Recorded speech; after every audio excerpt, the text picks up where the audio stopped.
شروع اللہ کے نام سے جو بڑا مہربان نہایت رحم والا ہے۔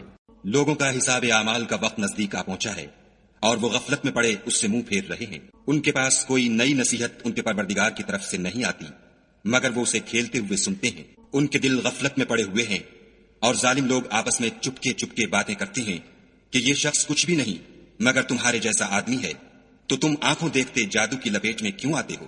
پیغمبر صلی اللہ علیہ وآلہ وسلم نے کہا کہ جو بات آسمان اور زمین میں کہی جاتی ہے میرا پروردگار اسے جانتا ہے اور وہ سننے والا اور جاننے والا ہے۔ بلکہ ظالم کہنے لگے کہ یہ قرآن پریشان باتیں ہیں جو خواب میں دیکھ لی ہیں، نہیں بلکہ اس نے اس کو اپنی طرف سے بنا لیا ہے، نہیں بلکہ یہ شعر ہے جو اس شاعر کا نتیجہ تباہ ہے۔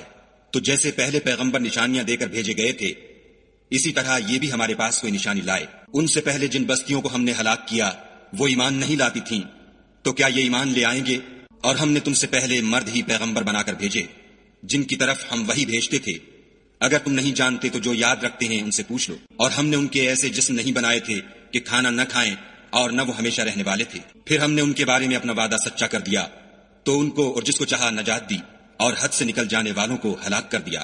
ہم نے تمہاری طرف ایسی کتاب نازل کی ہے جس میں تمہارا تذکرہ ہے، کیا تم نہیں سمجھتے؟ اور ہم نے بہت سی بستیوں کو جو ستمگار تھیں ہلاک کر مارا اور ان کے بعد اور لوگ پیدا کر دیے۔ جب انہوں نے ہمارے مقدمہ عذاب کو دیکھا تو لگے اس سے بھاگنے۔ مت بھاگو، اور جن نعمتوں میں تم عیش و آسائش کرتے تھے ان کی اور اپنے گھروں کی طرف لوٹ جاؤ، شاید تم سے اس بارے میں دریافت کیا جائے۔ کہنے لگے ہائے شامت، بے شک ہم ظالم تھے۔ تو وہ ہمیشہ اسی طرح پکارتے رہے یہاں تک کہ ہم نے ان کو کھیتی کی طرح کاٹ کر اور آگ کی طرح بجھا کر ڈھیر کر دیا۔ اور ہم نے آسمان اور زمین کو اور جو مخلوقات ان دونوں کے درمیان ہے اس کو لہو لعاب کے لیے پیدا نہیں کیا۔ اگر ہم چاہتے کہ کھیل کی چیزیں یعنی زن و فرزند بنائیں تو اگر ہم کو کرنا ہی ہوتا تو ہم اپنے پاس سے بنا لیتے، نہیں بلکہ ہم سچ کو جھوٹ پر کھینچ مارتے ہیں تو وہ اس کا سر توڑ دیتا ہے اور جھوٹ اسی وقت نابود ہو جاتا ہے، اور جو باتیں تم بناتے ہو ان سے تمہاری ہی خرابی ہے۔ اور جو لوگ آسمانوں میں اور جو زمین میں ہیں سب اسی کے مملوک اور اسی کا مال ہیں، اور جو فرشتے اس کے پاس ہیں وہ اس کی عبادت سے نہ کنیاتے ہیں اور نہ اکتاتے ہیں۔ رات دن اس کی تسبیح کرتے رہتے ہیں، نہ تھکتے ہیں نہ تھمتے ہیں۔ بھلا لوگوں نے جو زمین کی چیزوں سے بعض کو معبود بنا لیا ہے تو کیا وہ ان کو مرنے کے بعد اٹھا کھڑا کریں گے؟ اگر آسمان اور زمین میں خدا کے سوا اور معبود ہوتے تو زمین و آسمان درہم برہم ہو جاتے۔ جو باتیں یہ لوگ بتاتے ہیں خدا مالک عرش ان سے پاک ہے، وہ جو کام کرتا ہے اس کی پرسش نہیں ہوگی، اور جو کام یہ لوگ کرتے ہیں اس کی ان سے پرسش ہوگی۔ کیا لوگوں نے خدا کو چھوڑ کر اور معبود بنا لیے ہیں؟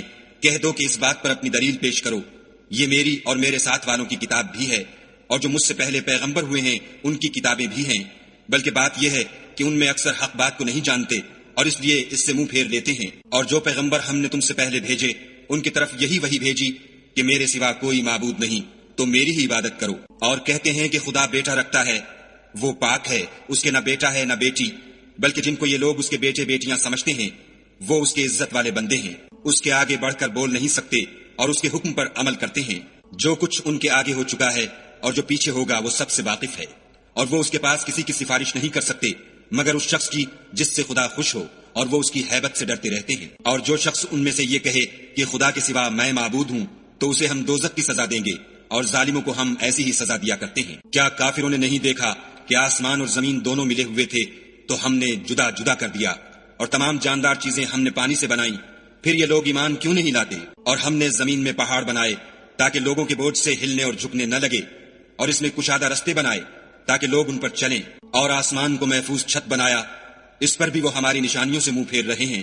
اور وہی تو ہے جس نے رات اور دن اور سورج اور چاند کو بنایا، یہ سب یعنی سورج اور چاند اور ستارے آسمان میں اس طرح چلتے ہیں گویا تیر رہے ہیں۔ اور اے پیغمبر صلی اللہ علیہ وآلہ وسلم، ہم نے تم سے پہلے کسی آدمی کو بقائے دوام نہیں بخشا، بھلا اگر تم مر جاؤ تو کیا یہ لوگ ہمیشہ رہیں گے؟ ہر متنفس کو موت کا مزہ چکھنا ہے، اور ہم تم لوگوں کو سختی اور آسودگی میں آزمائش کے طور پر مبتلا کرتے ہیں، اور تم ہماری طرف ہی لوٹ کر آؤ گے۔ اور جب کافر تم کو دیکھتے ہیں تو تم سے استہزاء کرتے ہیں کہ کیا یہی شخص ہے جو تمہارے معبودوں کا ذکر برائی سے کیا کرتا ہے، حالانکہ وہ خود رحمان کے نام سے منکر ہیں۔ انسان کچھ ایسا جلد باز ہے کہ گویا جلد بازی ہی سے بنایا گیا ہے۔ میں تم لوگوں کو عنقریب اپنی نشانیاں دکھاؤں گا تو تم جلدی نہ کرو۔ اور کہتے ہیں کہ اگر تم سچے ہو تو جس عذاب کی یہ وعید ہے وہ کب آئے گا؟ اے کاش کافر اس وقت کو جانے جب وہ اپنے منہوں پر سے دوزخ کی آگ کو روک نہ سکیں گے اور نہ اپنی پیٹھوں پر سے اور نہ ان کا کوئی مددگار ہوگا، بلکہ قیامت ان پر ناگہاں آ واقع ہوگی اور ان کے ہوش کھو دے گی، پھر نہ تو وہ اس کو ہٹا سکیں گے اور نہ ان کو مہلت دی جائے گی۔ اور تم سے پہلے بھی پیغمبروں کے ساتھ استہزاء ہوتا رہا ہے، تو جو لوگ ان میں سے تمسخر کیا کرتے تھے ان کو اسی عذاب نے جس کی ہنسی اڑاتے تھے آ گھیرا۔ کہو کہ رات اور دن میں خدا سے تمہاری کون حفاظت کر سکتا ہے؟ بات یہ ہے کہ یہ اپنے پروردگار کی یاد سے منہ پھیرے ہوئے ہیں۔ کیا ہمارے سوا ان کے اور معبود ہیں کہ ان کو مصائب سے بچا سکیں؟ وہ آپ اپنی مدد تو کر ہی نہیں سکیں گے اور نہ ہم سے پناہ ہی دیے جائیں گے، بلکہ ہم ان لوگوں کو اور ان کے باپ دادا کو متمتع کرتے رہے یہاں تک کہ اسی حالت میں ان کی عمریں بسر ہو گئیں۔ کیا یہ نہیں دیکھتے کہ ہم زمین کو اس کے کناروں سے گھٹاتے چلے آتے ہیں؟ تو کیا یہ لوگ غلبہ پانے والے ہیں؟ کہہ دو کہ میں تم کو حکم خدا کے مطابق نصیحت کرتا ہوں، اور بہروں کو جب نصیحت کی جائے تو وہ پکار کو سنتے ہی نہیں، اور اگر ان کو تمہارے پروردگار کا تھوڑا سا عذاب بھی پہنچے تو کہنے لگیں کہ ہائے کم بختی، ہم بے شک گناہگار تھے، اور ہم قیامت کے دن انصاف کی ترازو کھڑی کریں گے تو کسی شخص کی ذرا بھی حق تلفی نہ کی جائے گی، اور اگر رائی کے دانے کے برابر بھی کسی کا عمل ہوگا تو ہم اس کو لاموجود کریں گے، اور ہم حساب کرنے کو کافی ہیں۔ اور ہم نے موسیٰ اور ہارون کو ہدایت اور گمراہی میں فرق کر دینے والی اور سرتاپا روشنی اور نصیحت کی کتاب عطا کی، یعنی پرہیزگاروں کے لیے جو بن دیکھے اپنے پروردگار سے ڈرتے ہیں اور قیامت کا بھی خوف رکھتے ہیں۔ اور یہ مبارک نصیحت ہے جسے ہم نے نازل فرمایا ہے، تو کیا تم اس سے انکار کرتے ہو؟ اور ہم نے ابراہیم کو پہلے ہی سے ہدایت دی تھی اور ہم ان کے حال سے واقف تھے، جب انہوں نے اپنے باپ اور اپنی قوم کے لوگوں سے کہا کہ یہ کیا مورتیں ہیں جن کی پرستش پر تم معتکف و قائم ہو؟ وہ کہنے لگے کہ ہم نے اپنے باپ دادا کو ان کی پرستش کرتے دیکھا ہے۔ ابراہیم نے کہا کہ تم بھی گمراہ ہو اور تمہارے باپ دادا بھی صریح گمراہی میں پڑے رہے۔ وہ بولے کیا تم ہمارے پاس واقعی حق لائے ہو یا ہم سے کھیل کی باتیں کرتے ہو؟ ابراہیم نے کہا نہیں، بلکہ تمہارا پروردگار آسمانوں اور زمین کا پروردگار ہے جس نے ان کو پیدا کیا ہے، اور میں اس بات کا گواہ اور اسی کا قائل ہوں۔ اور خدا کی قسم جب تم پیٹ پھیر کر چلے جاؤ گے تو میں تمہارے بتوں سے ایک چال چلوں گا۔ پھر ان کو توڑ کر ریزہ ریزہ کر دیا، مگر ایک بڑے بت کو نہ توڑا تاکہ وہ اس کی طرف رجوع کریں۔ کہنے لگے کہ ہمارے معبودوں کے ساتھ یہ معاملہ کس نے کیا؟ وہ تو کوئی ظالم ہے۔ لوگوں نے کہا کہ ہم نے ایک جوان کو ان کا ذکر کرتے ہوئے سنا ہے، اسے ابراہیم کہتے ہیں۔ وہ بولے کہ اسے لوگوں کے سامنے لاؤ تاکہ وہ گواہ رہیں۔ جب ابراہیم آئے تو بت پرستوں نے کہا کہ ابراہیم بھلا یہ کام ہمارے معبودوں کے ساتھ تو نے کیا ہے؟ ابراہیم نے کہا بلکہ یہ ان کے ان بڑے بت نے کیا ہوگا، اگر یہ بولتے ہوں تو ان سے پوچھ لو۔ انہوں نے اپنے دل میں غور کیا تو آپس میں کہنے لگے بے شک تم ہی بے انصاف ہو۔ پھر شرمندہ ہو کر سر نیچا کر لیا۔ اس پر بھی ابراہیم سے کہنے لگے کہ تم جانتے ہو یہ بولتے نہیں۔ ابراہیم نے کہا کہ پھر تم خدا کو چھوڑ کر کیوں ایسی چیزوں کو پوچھتے ہو جو نہ تمہیں کچھ فائدہ دے سکیں اور نہ نقصان پہنچا سکیں؟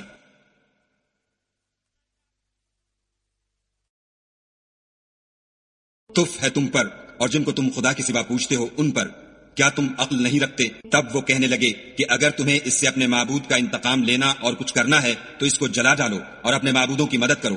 ہم نے حکم دیا اے آگ سرد ہو جا اور ابراہیم پر موجب سلامتی بن جا۔ ان لوگوں نے برا تو ان کا چاہا تھا مگر ہم نے انہی کو نقصان میں ڈال دیا، اور ابراہیم اور لوط کو اس سرزمین کی طرف بچا نکالا جس میں ہم نے اہل عالم کے لیے برکت رکھی تھی۔ اور ہم نے ابراہیم کو اسحاق عطا کیے اور مستزاد برآں یعقوب، اور سب کو نیک کیا اور ان کو پیشوا بنایا کہ ہمارے حکم سے ہدایت کرتے تھے، اور ان کو نیک کام کرنے اور نماز پڑھنے اور زکوٰۃ دینے کا حکم بھیجا، اور وہ ہماری عبادت کیا کرتے تھے۔ اور لوط کا قصہ یاد کرو جب ان کو ہم نے حکم یعنی حکمت و نبوت اور علم بخشا اور اس بستی سے جہاں کے لوگ گندے کام کیا کرتے تھے بچا نکالا۔ بے شک وہ برے اور بد کردار لوگ تھے، اور انہیں اپنی رحمت کے محل میں داخل کیا، کچھ شک نہیں کہ وہ نیک کرداروں میں تھے۔ اور نوح کا قصہ بھی یاد کرو جب اس سے پیشتر انہوں نے ہمیں پکارا تو ہم نے ان کی دعا قبول فرمائی اور ان کو اور ان کے ساتھیوں کو بڑی گھبراہٹ سے نجات دی۔ اور جو لوگ ہماری آیتوں کی تکذیب کرتے تھے ان پر نصرت بخشی، وہ بے شک برے لوگ تھے، سو ہم نے ان سب کو غرق کر دیا۔ اور داؤد اور سلیمان کا حال بھی سن لو کہ جب وہ ایک کھیتی کا مقدمہ فیصل کرنے لگے جس میں کچھ لوگوں کی بکریاں رات کو چر گئی اور اسے روند گئی تھیں، اور ہم ان کے فیصلے کے وقت موجود تھے، تو ہم نے فیصلہ کرنے کا طریق سلیمان کو سمجھا دیا، اور ہم نے دونوں کو حکم یعنی حکمت و نبوت اور علم بخشا تھا۔ اور ہم نے پہاڑوں کو داؤد کا مسخر کر دیا تھا کہ ان کے ساتھ تسبیح کرتے تھے، اور جانوروں کو بھی مسخر کر دیا تھا، اور ہم ہی ایسا کرنے والے تھے۔ اور ہم نے تمہارے لیے ان کو ایک طرح کا لباس بنانا بھی سکھا دیا تاکہ تم کو لڑائی کے ضرر سے بچائے، بس تم کو شکر گزار ہونا چاہیے۔ اور ہم نے تیز ہوا سلیمان کے تابع فرمان کر دی تھی جو ان کے حکم سے اس ملک میں چلتی تھی جس میں ہم نے برکت دی تھی یعنی شام، اور ہم ہر چیز سے خبردار ہیں۔ اور دیووں کی جماعت کو بھی ان کے تابع کر دیا تھا کہ ان میں سے بعض ان کے لیے غوطے مارتے تھے اور اس کے سوا اور کام بھی کرتے تھے اور ہم ان کے نگہبان تھے۔ اور ایوب کو یاد کرو جب انہوں نے اپنے پروردگار سے دعا کی کہ مجھے ایذا ہو رہی ہے اور تو سب سے بڑھ کر رحم کرنے والا ہے، تو ہم نے ان کی دعا قبول کر لی اور جو ان کو تکلیف تھی وہ دور کر دی اور ان کو بال بچے بھی عطا فرمائے اور اپنی مہربانی سے ان کے ساتھ اتنے ہی اور بخشے۔ اور عبادت کرنے والوں کے لیے یہ نصیحت ہے۔ اور اسماعیل اور ادریس اور ذوالکفل کو بھی یاد کرو، یہ سب صبر کرنے والے تھے اور ہم نے ان کو اپنی رحمت میں داخل کیا، بلا شبہ وہ نیکوکار تھے۔ اور ذوالنون کو یاد کرو جب وہ اپنی قوم سے ناراض ہو کر غصے کی حالت میں چل دیے اور خیال کیا کہ ہم ان پر قابو نہیں پا سکیں گے، آخر اندھیرے میں خدا کو پکارنے لگے کہ تیرے سوا کوئی معبود نہیں، تو پاک ہے اور بے شک میں قصوروار ہوں۔ تو ہم نے ان کی دعا قبول کر لی اور ان کو غم سے نجات بخشی، اور ایمان والوں کو ہم اسی طرح نجات دیا کرتے ہیں۔ اور زکریا کو یاد کرو جب انہوں نے اپنے پروردگار کو پکارا کہ پروردگار مجھے اکیلا نہ چھوڑ اور تو سب سے بہتر وارث ہے، تو ہم نے ان کی پکار سن لی اور ان کو یحییٰ بخشے اور ان کی بیوی کو اولاد کے قابل بنا دیا۔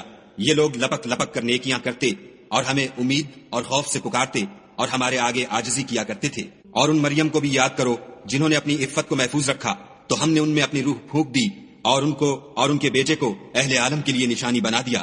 یہ تمہاری جماعت ایک ہی جماعت ہے اور میں تمہارا پروردگار ہوں، تو میری ہی عبادت کیا کرو۔ اور یہ لوگ اپنے معاملے میں باہم متفرق ہو گئے، مگر سب ہماری طرف رجوع کرنے والے ہیں۔ جو نیک کام کرے گا اور مومن بھی ہوگا تو اس کی کوشش رائے گا نہ جائے گی، اور ہم اس کے لیے ثواب اعمال لکھ رہے ہیں۔ اور جس بستی والوں کو ہم نے ہلاک کر دیا محال ہے کہ رجوع کریں، وہ رجوع نہیں کریں گے، یہاں تک کہ یاجوج اور ماجوج کھول دیے جائیں اور وہ ہر بلندی سے دوڑ رہے ہوں، اور قیامت کا سچا وعدہ قریب آ جائے تو ناگاہ کافروں کی آنکھیں کھلی کی کھلی رہ جائیں اور کہنے لگیں کہ ہائے شامت، ہم اس حال سے غفلت میں رہے، بلکہ ہم اپنے حق میں ظالم تھے۔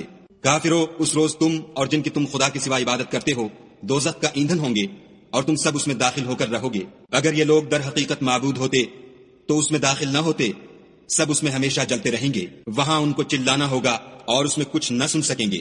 جن لوگوں کے لیے ہماری طرف سے پہلے بھلائی مقرر ہو چکی ہے وہ اس سے دور رکھے جائیں گے، یہاں تک کہ اس کی آواز بھی تو نہیں سنیں گے، اور جو کچھ ان کا جی چاہے گا اس میں یعنی ہر طرح کے عیش اور لطف میں ہمیشہ رہیں گے۔ ان کو اس دن کا بڑا بھاری خوف غمگین نہیں کرے گا، اور فرشتے ان کو لینے آئیں گے اور کہیں گے کہ یہی وہ دن ہے جس کا تم سے وعدہ کیا جاتا تھا، جس دن ہم آسمان کو اس طرح لپیٹ لیں گے جیسے خطوں کا تومار لپیٹ لیتے ہیں۔ جس طرح ہم نے کائنات کو پہلے پیدا کیا تھا اسی طرح دوبارہ پیدا کر دیں گے۔ یہ وعدہ ہے جس کا پورا کرنا لازم ہے، ہم ایسا ضرور کرنے والے ہیں۔ اور ہم نے نصیحت کی کتاب یعنی تورات کے بعد زبور میں لکھ دیا تھا کہ میرے نیکوکار بندے ملک کے وارث ہوں گے۔ عبادت کرنے والے لوگوں کے لیے اس میں خدا کے حکموں کی تبلیغ ہے۔ اور اے محمد صلی اللہ علیہ وآلہ وسلم، ہم نے تم کو تمام جہان کے لیے رحمت بنا کر بھیجا ہے۔ کہہ دو کہ مجھ پر خدا کی طرف سے یہ وحی آتی ہے کہ تم سب کا معبود خدا واحد ہے، تو تم کو چاہیے کہ فرما بردار ہو جاؤ۔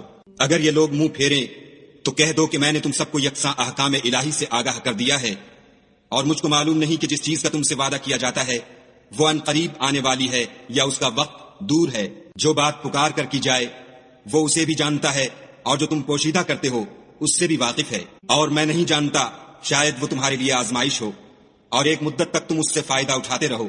پیغمبر صلی اللہ علیہ وآلہ وسلم نے کہا کہ اے میرے پروردگار، حق کے ساتھ فیصلہ کر دے، اور ہمارا پروردگار بڑا مہربان ہے، اسی سے ان باتوں میں جو تم بیان کرتے ہو مدد مانگی جاتی ہے۔